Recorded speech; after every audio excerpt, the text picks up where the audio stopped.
Welcome back to another episode of the Stay Connected podcast. It's your host, Leo Herrera, the Connected Golfer. I'm pleased to be alongside Santiago Mari today. Santiago is a highly renowned coach at the prestigious David Ledbetter Academy, where he's worked with top players, helping them elevate their game. Beyond his coaching, he's also a key player in the business side of golf, part of Golf Pitch Challenge, a group of investors focused on funding innovative golf products and services. So, got a lot to learn from Santiago today. So, Santi, thank you so much for taking the time. Thank you. Thank you so much, Leo, for having me. This is great to be on your podcast. I mean, we think we have a lot. We always have great conversations, so I'm glad that we now we're tuning it in. Yes, no, it is. It's always fascinating to get into conversation with you because you have so much experience in the game, not just on the coaching side, playing side, also on the business side as well. So I want to dive into every aspect today because you're so knowledgeable. But as I love to start it, how did you get started with the game of golf? Oh wow! I mean, the game of golf. I mean, it's something I started roughly when I was 12, 13 years old. It was a kind of the getaway for me and my dad. You know, we loved to just go out there. Every time we had a chance, we would just go out and play golf, and it kind of like the game just clicked with me. I mean, since the first time you picked up a club to you playing competitive to actually, making a difference playing, it was it happened pretty quick. So everything was, I grew up in Puerto Rico. There was not a lot of access to what we do, right? To people like myself, there was nobody like this where I grew up. So you kind of just did it on your own. You saw a swing you liked and you try to copy it, without any type of visual aid.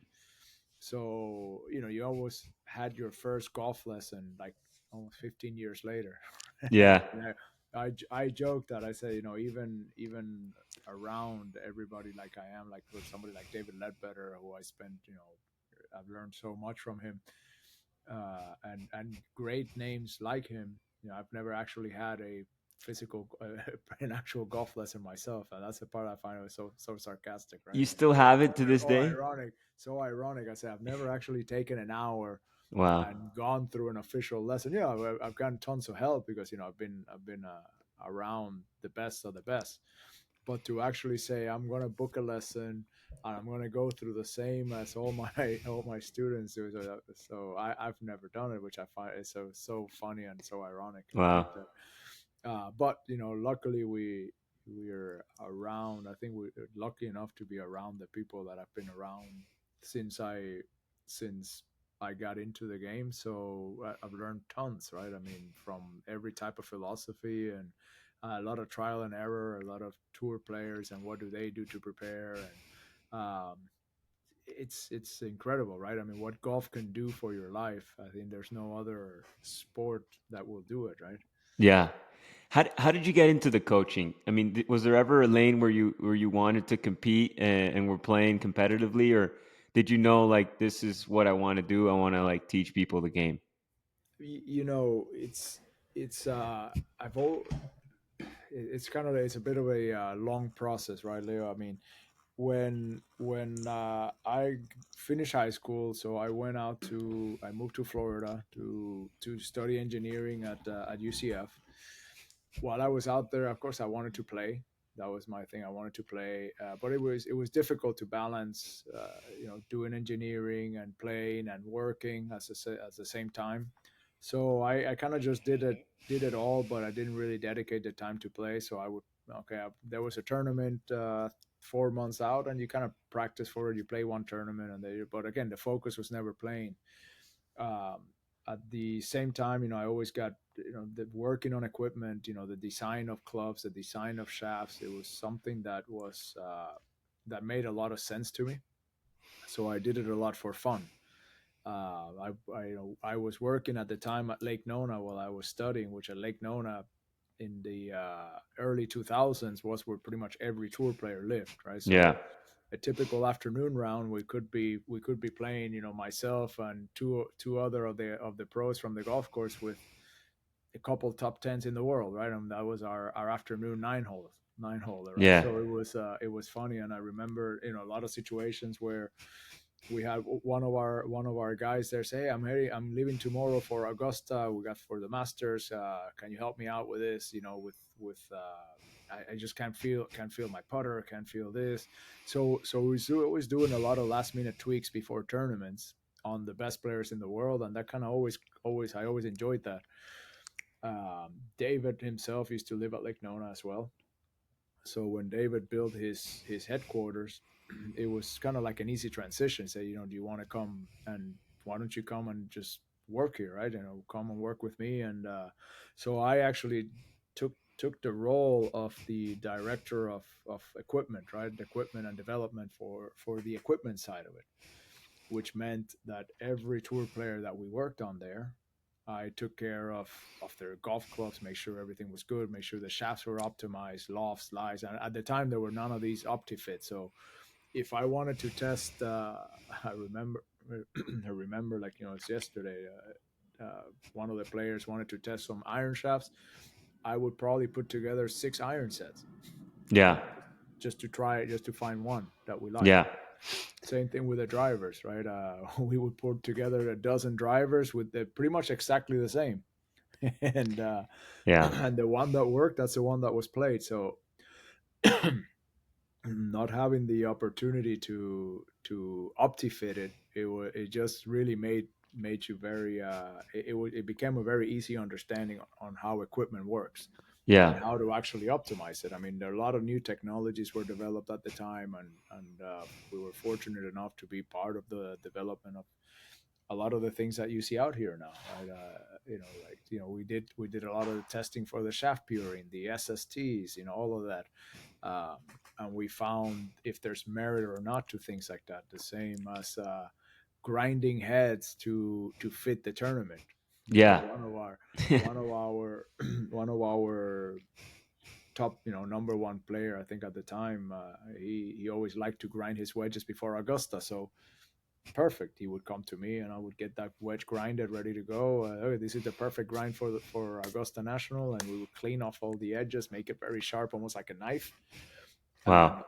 off to Augusta you go, right? So it was a great life, I would say. I mean, it was a lot of fun. We learned a lot, um, working side by side with David. It would be impossible not to learn about the swing, Yeah. right? Even though I was looking at the when we were working with any of our top players, David, of course, he's the David is the lead, and I'm looking at what he's doing from an equipment perspective, and then his top man, which Sean Hogan.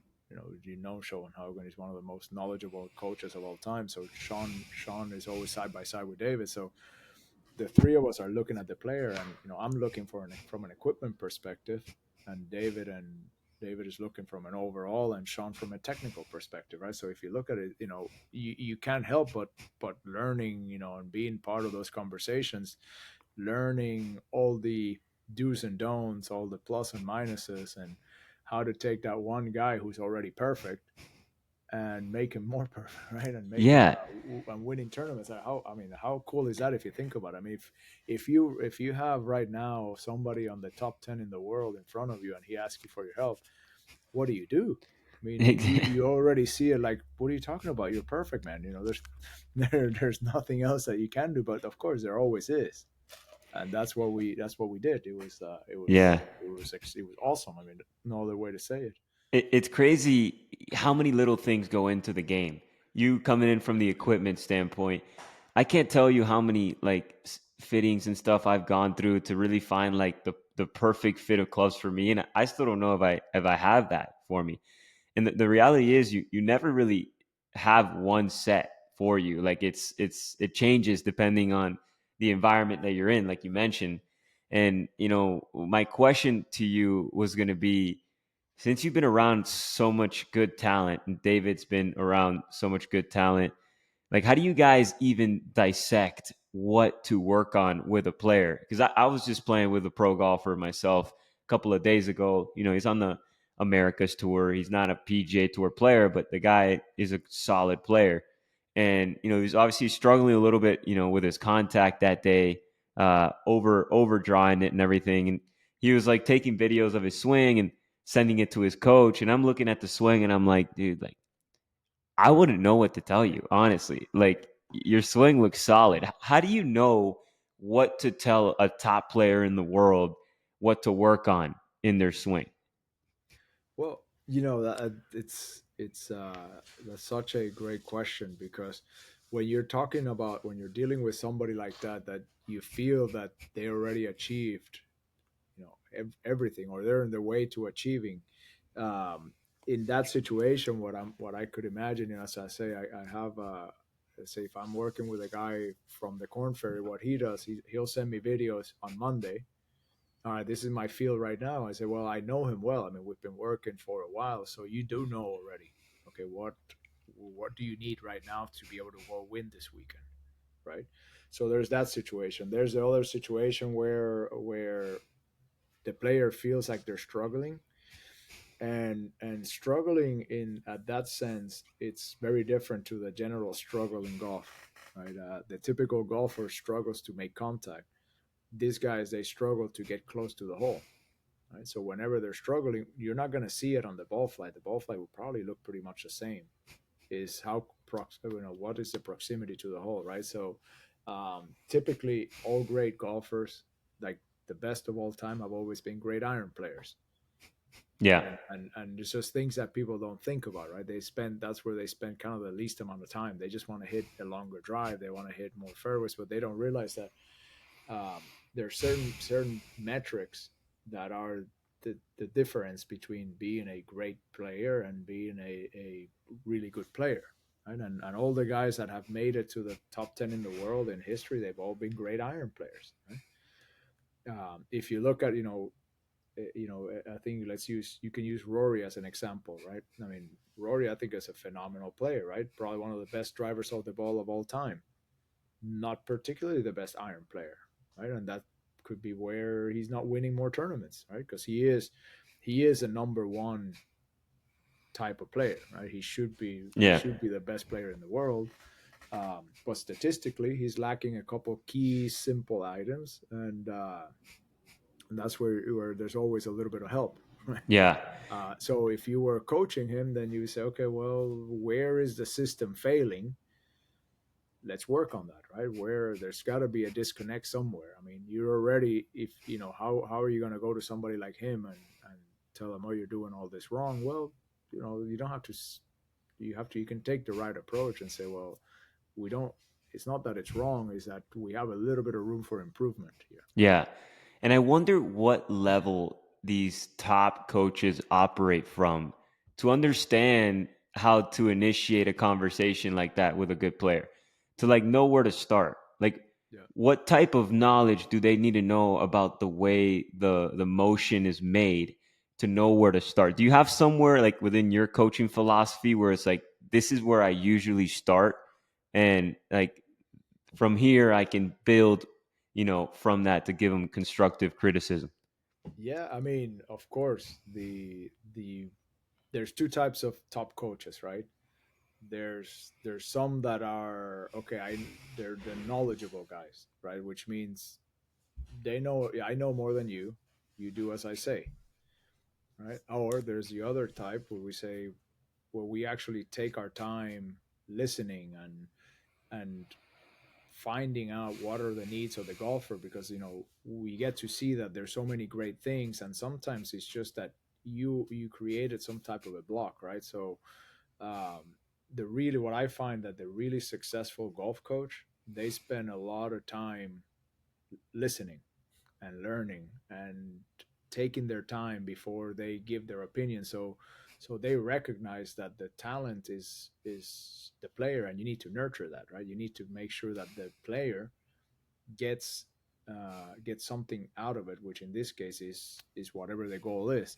And sometimes you just don't even pay enough attention to listen to what is the goal of the player, right? What does he want to get out of you? And I think sometimes you just got to step back and allow for a couple of those things to flow, for you to be able to say, okay, well, we have a good chemistry. I think we are going to be building something. So then you can actually make a work plan. But if I just go to you and say, well, you're doing all this wrong, you just gotta we're gonna have to, but you don't even know what the question was, right? Yeah. You get to the point that you're trying to answer something, but you never even gave the guy a chance to ask you a question. Yeah. So you're just throwing out everything you know. So that's where I think there's these two type of guys, right? The ones that know too much, and there's the ones that are actually willing to spend the time and work with you, right? And I truly believe it's that second person that really brings long term transformation for a player.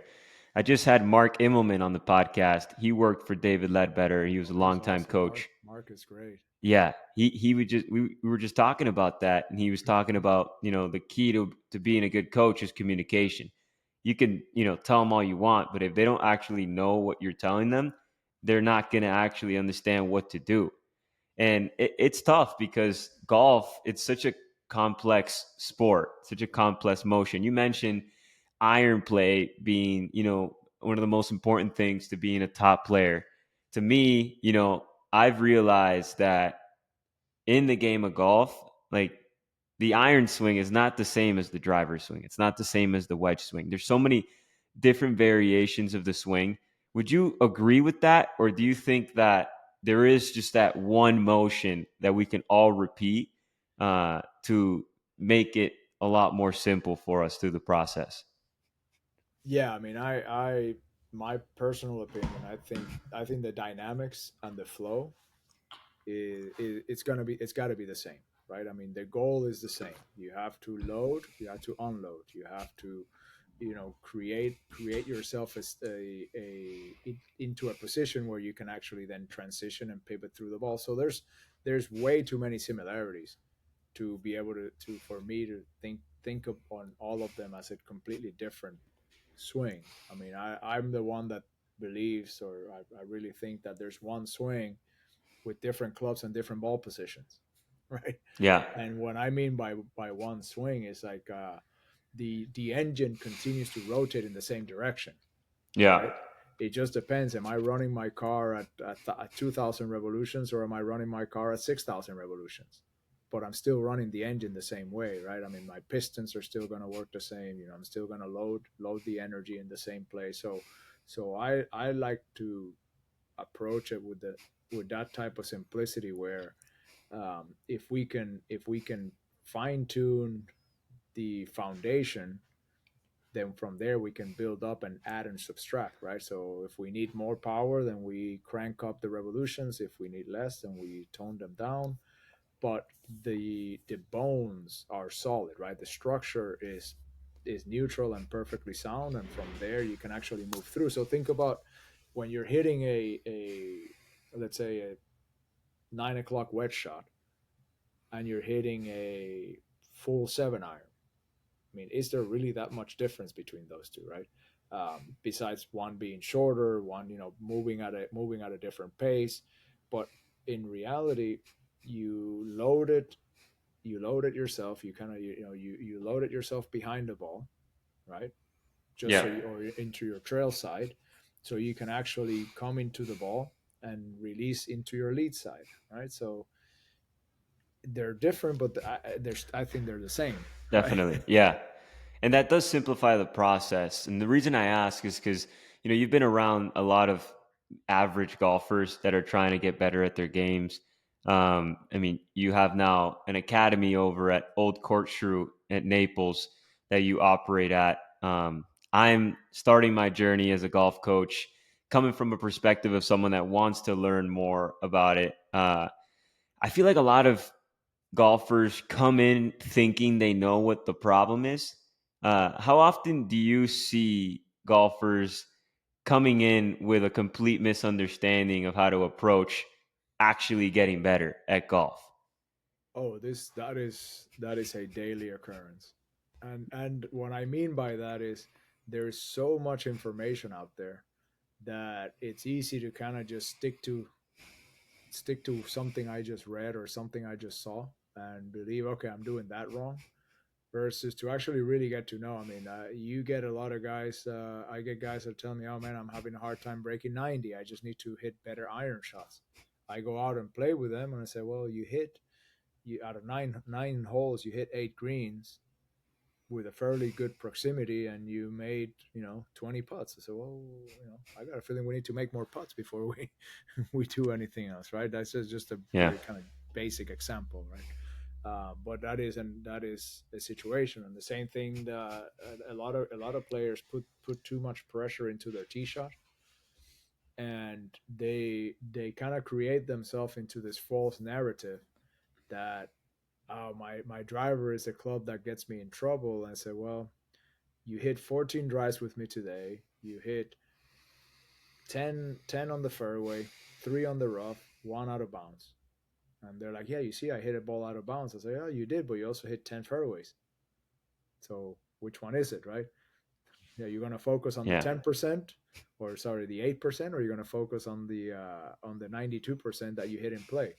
And golfers will tend to choose the latter and focus on the 8% and say, oh, my driver's terrible. I say, well, you hit one ball out of bounds and 13 pretty decent drives. So I would say your driver is not the issue either, right?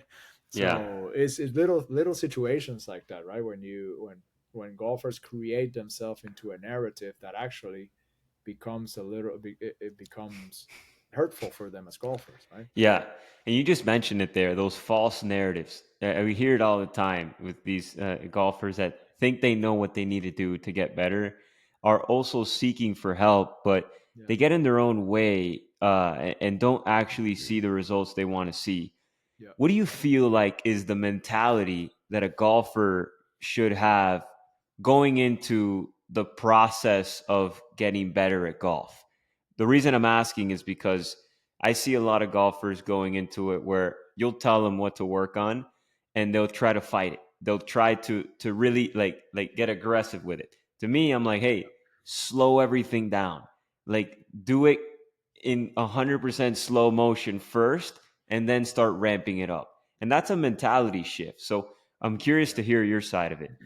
Yeah, I mean, it's you get that in different ways, right? You get first you get resistance. Some golfers first you tell them, well, this is what's happening. No, no, no, I'm not doing that. And that's where video helps. Besides, before, let's say 20 years ago, when there was no phones or iPads or anything like that, that I can show you a video here in my hands, you had to kind of take my word for it. Now you don't. Now you tell me I'm not doing it. I say, well, here it is. You are, right, and this is what I see. If you know, you don't. You can receive the information, and I would say, in our case, we're very lucky because when people seek for help, they want it, Yeah. and they're coming in with an open mind, right? So you gotta understand and have realistic expectations. If Yeah. if you have been swinging, let's say, if you've been swinging over the top for the last 10 years, which means you probably hit about 5,000 balls over the top, and now we're working on fixing it. So we go all the way back down to the root of it, and we fix, okay, why are you over the top? Let's start here. Let's work our way back up. It's not going to happen in one swing, right? So you have No. to know that, right? Yeah. You've done it 5,000 times already. So the fact that we do it once doesn't mean it's going to be yours. So I like to give him a lot of the uh, this type of phrase. I say, okay, so if I'm working with you, Leo, on your wedges, right, like we did that one time, I say, okay, perfect. Now you've hit the perfect wedge, but that's still mine. I still own that swing. With practice, it will become yours. But until you practice it, it's still not yours, right? It's mine, right? Yeah. So you got to hit it more than once to own it. And until you can own it, then there's going to be that little bit of that transition period, which is short. I mean, I don't see why a golfer should not be improving their swing and seeing the effects right away. And that's if you have an open mind. If you're willing to hit that bad shot, then you're going to gain a good shot out of it. If you don't want to hit a bad shot and you're more focused on hitting perfect shots, well, comes back in. Yeah. And comfortable is familiar, Hmm. and familiar is the old. Yeah. So you have to be willing. You have to be have to be okay with being uncomfortable. Yeah. Right? If you're okay being uncomfortable, then you're gonna speed up the process and you're gonna see changes immediately, right? Yeah. And that's a life it's gonna lesson right feel there. different. It's gonna feel different, and there's nothing we can do about it. I mean, that's just what it is, right? Yeah, for sure. I mean, you're working with muscle memory. It's Yeah. not something that happens overnight. So it's really, it comes down to that. So now I want to transition over to more of the business side, because you've been now involved with the Golf Pitch Challenge, who invests in golf products and services. Can you tell us a little bit about what you guys are doing and what initially drew you to this venture? So, yeah, I mean, now it's a little bit of everything has a backstory, right? That's Yeah, I find all the conversations always so interesting. Um, so we for the last few years, I mean, as I'm doing all this work on the equipment side, and of course engineering. So I've developed a lot of technologies, a lot of patents, new ideas. I've done developments for a lot of companies. So one of the things that I always did within the Ledbetter brand is also in being involved in the development of new product and new ideas. So David is one of the coolest thing, coolest people to work with, because he's always thinking about new ideas. How can I help the golfer? His goal is to help golfers, and he believes, and we believe that through the through tools we can help, right? So there's always a lot of development, and we developed some great tools who became top sellers, and best launches and all of that, right? At the same time, so developing new ideas in shafts, new patents, new technologies. So a few years ago, David and I, we started a company called Let Better Swing Aids, where we take new product that we develop together, and new ideas that David comes up with. We develop them, we put them under the brand, and so on. And we launched a company in 2022, and we developed the Straightaway, which is was the best selling training aid of 2023. I mean, it was a record breaking tool. I mean, I think we're very proud of it, because it actually revolutionized the game. It was a big problem, and we introduced this problem to the golfing world, which is the problem of the takeaway. And now let me ask you, how many times do you hear the topic takeaway? Right? a lot. Exactly. But how many times did you hear about it 2 years ago? Nobody knew about the takeaway. So we identified a problem, and we came up with a solution. Yeah, we've been kind of hacked through it. I mean, a lot of copies kind of have come out of it, and a lot of digital content has been created along our premise. But hey, we're happy about it, because that means we were right. Yeah. If we came up with this idea, we came up with we coined two terms. One term was, of course, the tour takeaway, which if you see right now, Golf Digest, Golf Channel, everybody's talking about, and pretty much every um, digital golf coach, they're talking about how to improve their tour takeaway, right? And then the other one we coined was the modern waggle. Remember, the old waggle players used to do this, and we coined the modern waggle players to this year, right? It's a Hmm. completely different scenario. So coming up with all of that, so we one of the ulterior goals, or ideas that we had when we created Let Better Swing Aids, is that we were going to be also using our knowledge and our expertise and our experience, and we've been doing this for decades, to also help new inventors and new developers take their product and their idea into the market. So as we've always had that in the back end, and that was a goal when we founded Let Better Swing Aids. We also, well, we were approached by or there was a connection with Kevin Harrington, from the Shark Tank, and a big synergy between Kevin and David.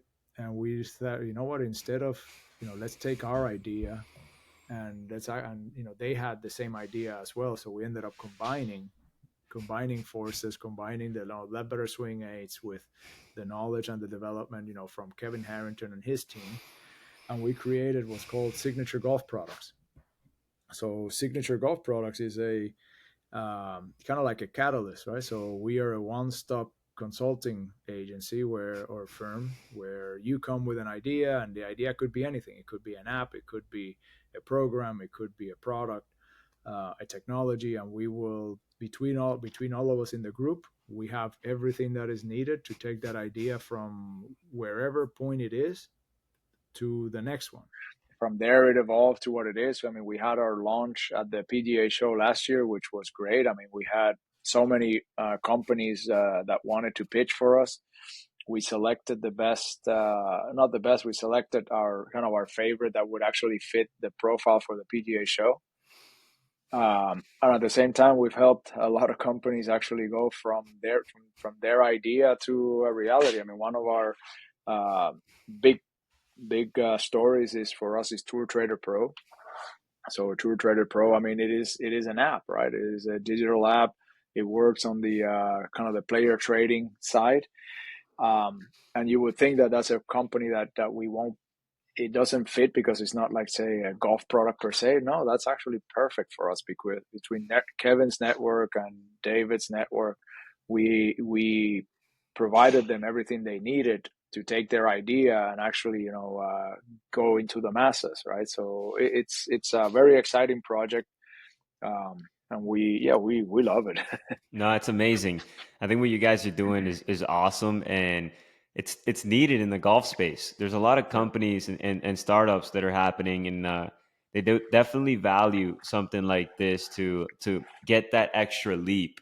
So for yeah. anybody that could be listening to this and is considering starting a golf company, has a golf company, wants to take it to the next level, what are some of the key factors that you and your group like look for when investing in these types of companies? Well, I mean, you got to look at different. Every company is different, right? Every company is different. Every company needs something different. Um, we will help companies get to whatever that next level is. So for us to get involved, it's a lot of to do with interest, right? Is it a company that we like what they're doing? We have a good chemistry because we're going to be working together, right? Is the company open to? Do they want to help? I say it goes the same as a golf swing. Some golfers, they want to get better at golf, but they're not willing to go through the steps, right? Yeah. And for us, we have, between all of us, we have very very limited schedules, very tight, you know, availability. So if we feel that we're not going to be able to help that company, then we will actually, we will make the suggestion and we will consult them to what their next steps should be. And that's as far as we will go. If it is a company that we have a great synergy and we believe they're gonna, they fit well into our program, we'll go with them side by side all the way through the end. So every company is different. I mean, we don't, the company doesn't have to have anything in particular, right? Sometimes it's just, you said, it's just an idea on a napkin, right? Yeah. And we feel that, hey, that's a great idea. Let's help you. The company normally, what we get as a typical question is, I'm kind of stuck. What should I do next, right? What should be my next step? And companies want to say, okay, I want to start paying ads. I said, well, before you do ads, you need to do this, and before you do that, so we kind of run them through what it takes to set up a successful business in golf, and then connect you to the right person, maybe either the right partners or the right resources. Yeah. It's all about the connections at the end of the Correct. day. And It you really guys is.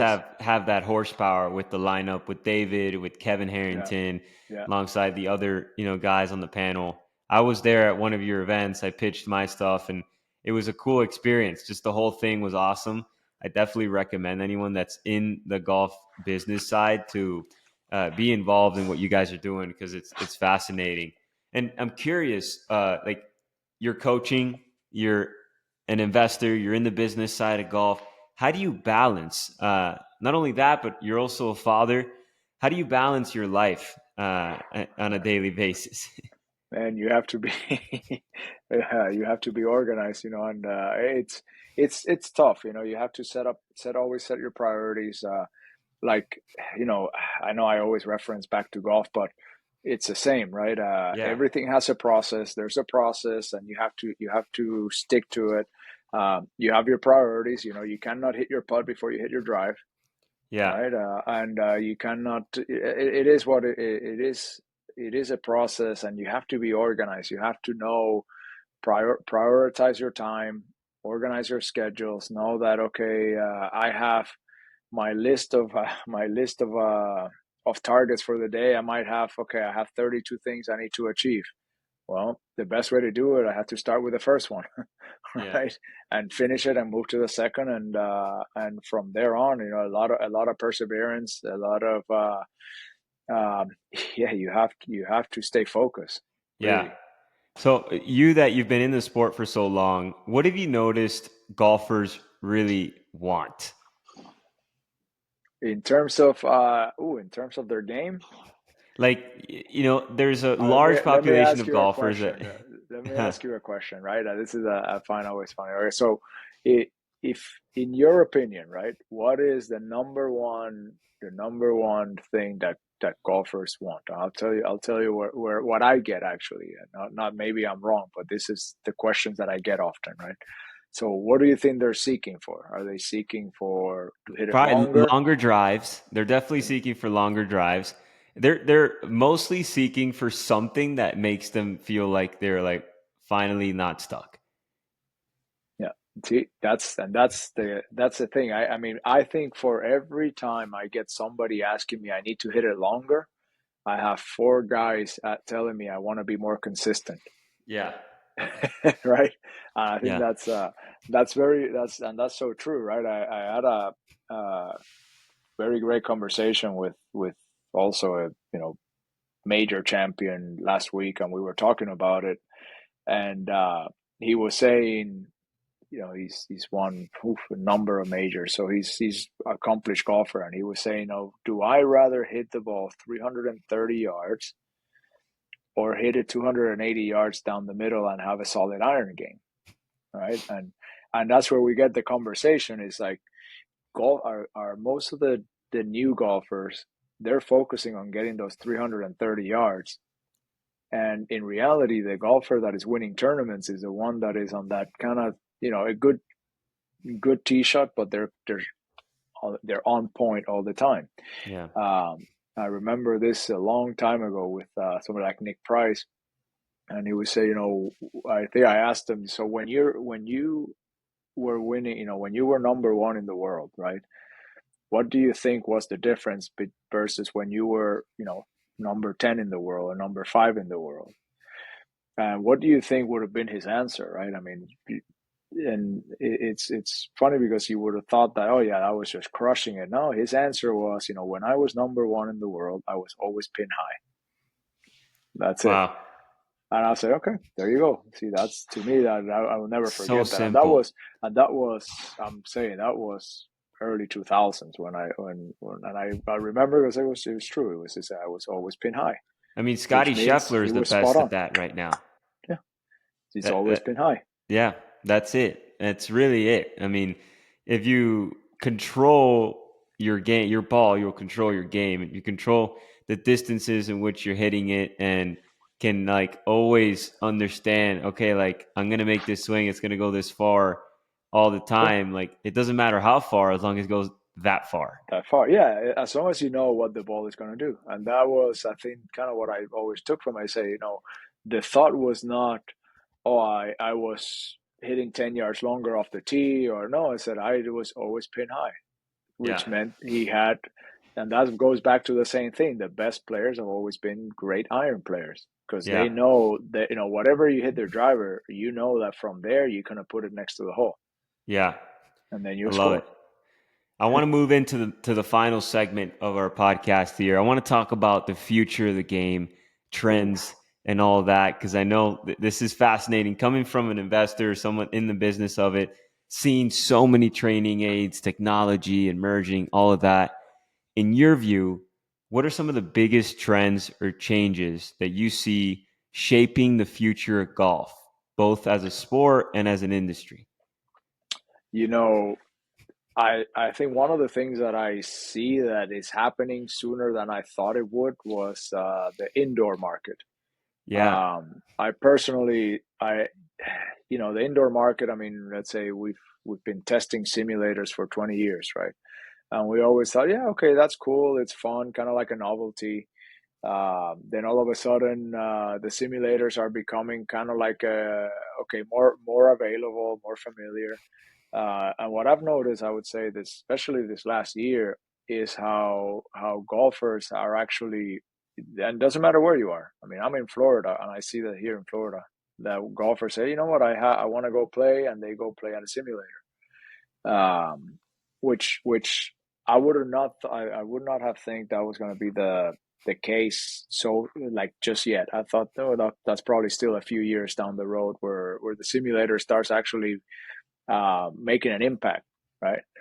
But Yeah. if you look at it, even you're in a place like Miami, I mean, there's a lot of sim bars out there, Yeah. right? I mean, and you would never think, oh, Florida, why would you do one? I mean, it's the weather's always perfect. And here where I am, there's probably a dozen of them for for a small town, right? So Yeah. you get to see that it is one of the things that I think is evolving. Is that, I mean, the technology is always making a supposed to make the job easier. That's the whole point of the technology, just to make the job easier. But I think that the access to information is so much uh, it's so much better now, to the point that it's almost excessive, right? I think right now it's the era where there's too much information. Yeah. It's just too much information, and the information, I think, for a lot of golfers, it's what's kind of stopping them from being better. I mean, if you look at it, look at the look at the scoring averages now versus 5 years ago, 10 years ago, 15 years ago, and so, right, scoring averages have been pretty similar. Yeah. That's Right. what I was about to say. It hasn't gotten better or It worse. hasn't changed, and considering, and I think you went from an era of understanding to an era of information. Right now, there's Yeah. just an overload of information. I saw this post the other day from Darren Clark, who was, always thought it was an incredible player, and it kind of went along the lines of him saying, I'm trying to forget all the junk I've seen on YouTube, right? Yeah. Which I'm like, yeah, well, there you go, right? Because that's the same way that there's some great information, there's also the unknowledgeable being loud, which means Definitely. somebody's going to listen. And I don't know, I'm always a believer that the one that speaks the loudest is usually the one that doesn't have much to say, right? Exactly. Yeah. And 100%. And So as a coach too, like given the technology and training aids and methods have been emerging, how do you think the role of a coach will evolve in the next decade? it's becoming difficult, I think, because now we are in constant battle against all that, right? Now we are constantly trying to justify why we're doing what we're doing, because, oh, I saw this video that said to do the opposite. Yeah. So I think it's becoming a little bit more difficult, because now we are, our students, it's very difficult to keep them on the line. Yeah, and by I mean on the line, I mean to keep them from getting confused, Yeah. because for every 100 tips, there might be only one that applies to you. Yeah. Not saying the other 99 are not good. I'm just saying they don't apply to you, Yeah. right? And if I see a tip that I like, I mean, somebody that is well spoken, personable, interesting, and I see a tip and I try to do it, well, that tip might not be for me. And I think Yeah. that's where golfers are struggling, is to identify which one is for me. And that goes back to what we talked about at the beginning, that a lot of golf, they just don't know what is their actual problem. Yeah. So I think in our case, we need to keep evolving. We need to keep evolving, making ourselves how to say, available, to things like this. like now FaceTime. I cannot tell you how many I was times I gonna get a tell call you from that. the Yeah. range. Yeah, I get a Mm-hmm. call from the range. Oh, I'm hitting it right. What should I do? I said, well, do you remember? Well, do you remember what we did last time here? Oh, that's true. Perfect. All right. I'll call you later. And there you go. Yeah. So we have tools now to become more available, Yeah. and you can never stop learning. I think that's the biggest thing in our path is we can never say that we know it. We just know a little more, but And we have and to I keep think learning. honestly that with the learning aspect, I honestly believe as a player, you learn the most by doing, by going Yeah, out there and actually making some swings. After what you've learned, like what you're teaching with your students and everything, making swings, getting your yeah, own insights. It's like, okay, like I'm actually going through this process. I'm not just yeah, watching videos and trying to find out what it is. It needs to yeah. come Correct. from within. And I've seen that. But with what you said on the accessibilities point, definitely. I mean, I see a future, and probably this is already a present, where these virtual golf clinics is the Yeah, thing. Like if indoor golf is starting to become a mainstream thing, on the coaching side, there's such an opportunity for yeah, coaches to offer their services to the masses. And that's, for me, kind of like the lane that I want to go towards as a golf yeah, influencer, building my following and everything. Really like developing the virtual golf coaching side that people might be a little bit timid to get in because it's yeah, golf. You got to be there. You got to touch my hands. You got to feel yeah, all of that. But at the end of the day, like you said, it's all a process of introducing people to themselves yeah. and helping them understand their process. And, I think that honestly, from my perspective, you can't, and from yours as well, like you said from the beginning, you can't tell people what to do.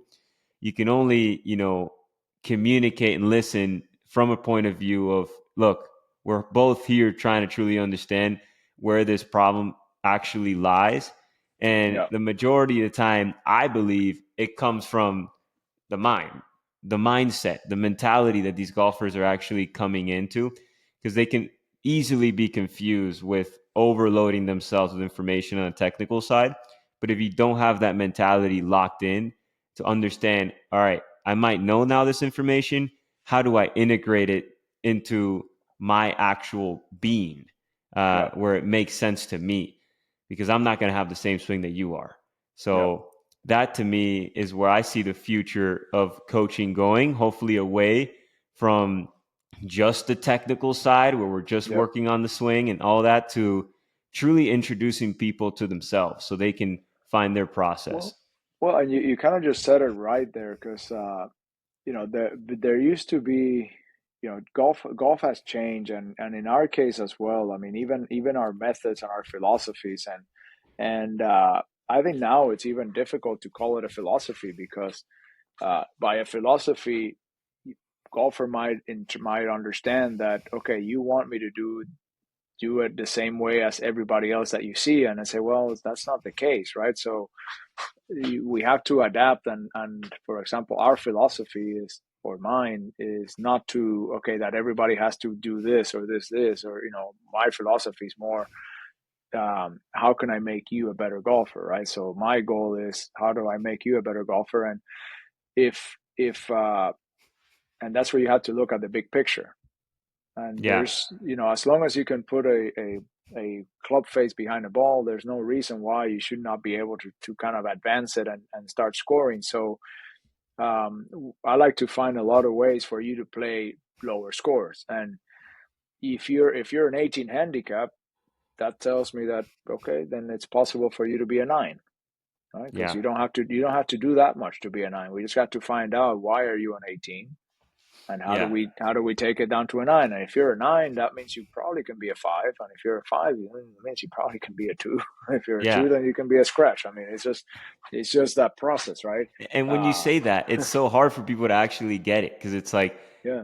damn, like I'm not Well, really though. It's like I feel like I well, struggle so much to get to that level. think about it. Think about it, right? I mean, there's so much misinformation out there and misinterpretations of the way that things are. Like, where you play, you probably know a lot of guys for about, since you grew up, like, maybe friends of the family that have been playing golf and they've had the same handicap for the last 10 years, right? I'll give you that as an example. And what do? They have this, they are, let's say they're an 18 handicap for the last 10 years. They show up on hole number 1, they take the same club out, they hit the same drive, then they go out, they hit the same second shot, they go to the par 3, they hit the same 7-iron or 8-iron. They don't even look at where the flag is. They don't look at the situation. So they're actually repeating the same Patterns. 18 over round. And, they're okay with that because they say, I had a good time and I wish I could shoot 80, but I don't really want to, I don't want to take the chance. I don't want to change my mentality. I don't want to change my approach. And a lot of it is, it's also the mentality when you're standing on the fairway. You're standing on the fairway and you choose to hit that shot and you do the same shot every time just because perhaps you're afraid. But if you're afraid to go for it, then you're always going to lay up. So if you're laying up, you're always going to be hitting for 5, right? And maybe if you make the putt, you hit your 5. If not, you hit your 6. There you go. So I make 6 on the hole number. They always tell you, hole number 5, I always make 6. Yeah. So they're playing for 6 because in their mind, that's what that score is for that hole. It's a 6. Definitely. Right? They don't change the attitude. So if you don't change the attitude, you don't change the approach, and you don't change the action, why would the reaction change, right? Exactly. For every action, there's a reaction. So if your action calls 18 handicap, then your reaction is gonna be 18 handicap. 100%. So there's a lot of things that go along with it, and if we can help you reach your potential, then I think you're gonna love it. If you can say and if you can break 90 for the first time, then perfect. And now let's try to break 85, and now let's try to shoot an 80, and then let's try to shoot a 79, right? I mean, you don't have to be unrealistic and say, okay, within a year or within a day, I'm gonna drop 20 strokes. It's not gonna happen, but you can gradually make your way out there and start playing positively, right? Yeah. No, I love it. And then that's why I love the game of golf, because you can truly understand where your mental limitations are as a person by the way you approach the game. What are the types of things you don't want to get into because you're scared or because you don't want to put in the work because it's not something you want to do. And I'm sure you face that all the time. So that's definitely something I love about the game. Oh yeah. So tell me, you just one last question before we end this, right? So you played yesterday, you told me, right? Yesterday or today? I played today, yeah. All right. And yesterday. And the Without day before. all right. Well, okay. So you played today without thinking. Just tell me one shot you hit today. I mean, I hit Good a or bad, I great. don't care. Yeah, I hit a driver off the deck on hole 1 to 3 feet, made an eagle. That was the best shot of the day. All right, good. But see, that's the shot that you took with you. Right? Yeah. When I ask golfers this question and say, okay, so tell me one shot, they say, oh man, I couldn't believe I pulled that ball into the water on 7. Yes. You see what I'm saying? Yeah. See, they're taking away out of the whole 4 hours. They will only remember the 2 or 3 really bad shots they hit. Yeah. When you talk to a world-class player, they're going to tell you that, you ask them the same question. Okay, quickly, tell me tell me one shot. They'll be like, oh man, I almost hold out on 17 off the fairway, right? That's a shot that's stuck into their mind, and that's the shot that they're gonna repeat. But if the shot that stuck to your mind is the one that you hooked into the water on hole number 7, well, that's the one you're gonna repeat next time. And I promise you're gonna hook that ball in the water every time you play that hole, because that's the one memory you're taking away from the whole round. Yeah.